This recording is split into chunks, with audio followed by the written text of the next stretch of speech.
32 ஆண்டு காலம் நாங்கள் ஒரு அரசியல் இயக்கத்தில் இருந்திருக்கிறோம். அந்த கட்சியிலிருந்து நாங்கள் விலக்கப்பட்ட உடனேயே நானும் என்னை சார்ந்த தோழரும் எங்களுடைய முதல் தேர்வாகவே தாய்க்களமாகத்தான் இருந்தது. அங்கு சேர வேண்டும் பல பேர் விரும்பினாங்க. ஆனால் அங்க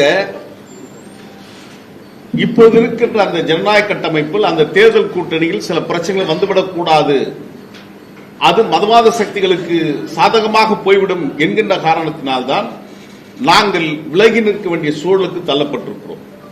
எனவே நாங்கள் தனியாக நின்று தனித்து சக்தி இழந்து போவதை காட்டிலும் எங்கள் தோழரும் இணைந்து அதே கொள்கையை உயர்த்தி சொல்வதற்கு ஒரு இயக்கமாக செயல்பட வேண்டும் என்பதுதான் கடந்த 4 மாதங்களாக அந்த நெடிய பயணம்.